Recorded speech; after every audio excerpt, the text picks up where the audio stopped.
This is Daniel Samekela, the founder and the CEO of a Disability Integration Initiative for Africa.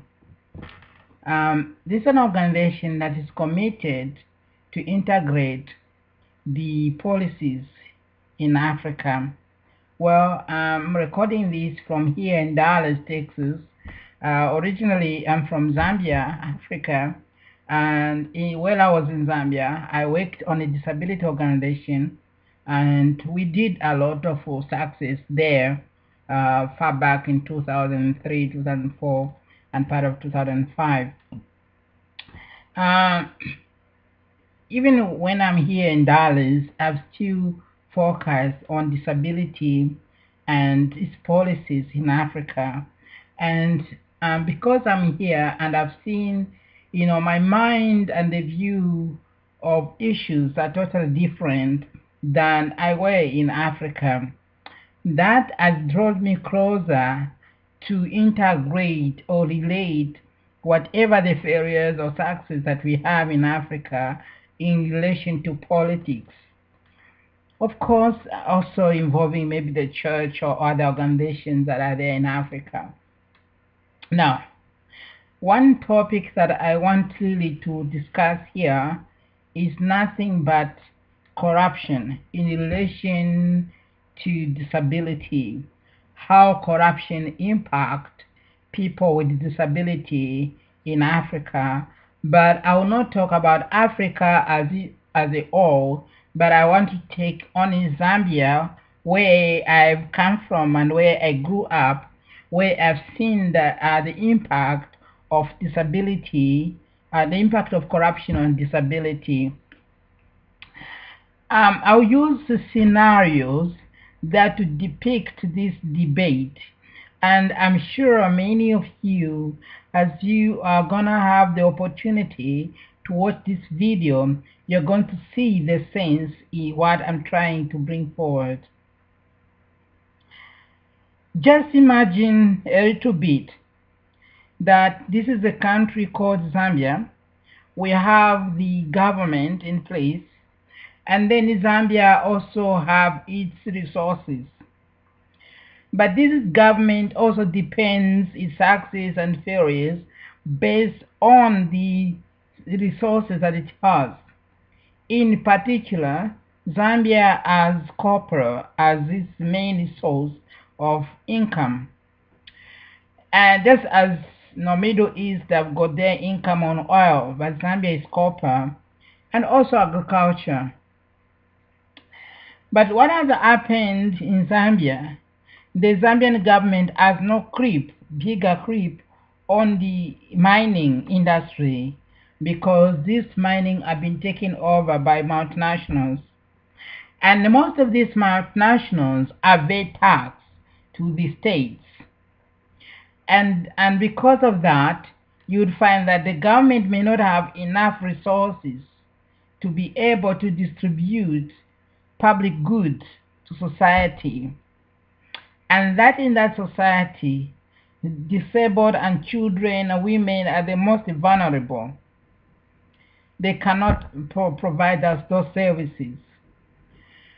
And furthermore, you realize that whatever resources that there's also corruption. Corruption takes even the real truth that remains by this small group of people, the elite, the politicians, and civil workers in the government. Those are the ones that have been associated with corruption.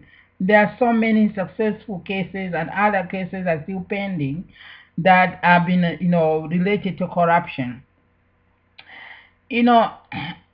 I've been able to source wheelchairs here in America to send to Zambia, and most of these wheelchairs are second-hand wheelchairs.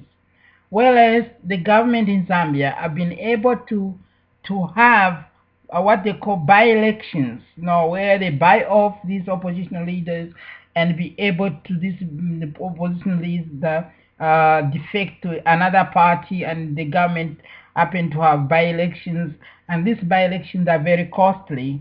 Meanwhile, the disabled in that country that are crawling that don't have wheelchairs because they can't afford to buy a wheelchair.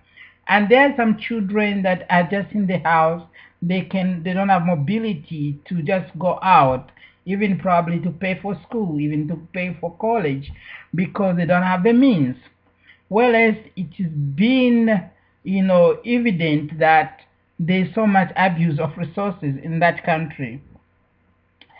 Another thing is that, even in the community, like the church, hasn't done much, especially the Pentecostal churches. That is a localized situation. When you talk about international organizations, that in abroad, they intend to pay tax where they go, and fund the NGOs abroad which come to Zambia, and also there they tend to run organizations. But I feel that they don't understand, how whatever this country need, because I believe with all my heart that, most NGO, international NGO, they really don't understand the needs of the local people, because when they come in a village, or they think, oh yeah, this village don't have water, this village don't have the school. They don't even understand exactly what that village needs. Most of the time they'll build structures that have never been utilized by that community because that was not their priority, you know. So I think that the international organizations, which I believe it's their own benefit, because they come and do these things maybe to their own benefit. They can go and show off wherever they come from that we did this and they did that, when actually these things do not benefit the people, because that's not the people, that's what they don't want. So you see the impact if you are able, and if disabled people, in this regard, disabled people, then most organizations that come to Africa is either they're coming for AIDS, they're coming for women, they're coming for NGO, coming for children, orphans, they're coming for agriculture, all these kind of things. But disabled, they still remain really on the sideline. So the issue of disability is a challenge. Now that I'm here in America, which I believe that the best way to talk about disability is not really to talk to the Westerners, but I think even African that are in diaspora, they should be able to have a hand how to improve disability in Africa. They're already here and they see how disability is run in this country. They show disability is totally different. So the mindset of the people, African diaspora, they can have a lot of influence on how disability can be changed back home. This has been Daniel Somekera. Thank you very much. God bless you. Bye.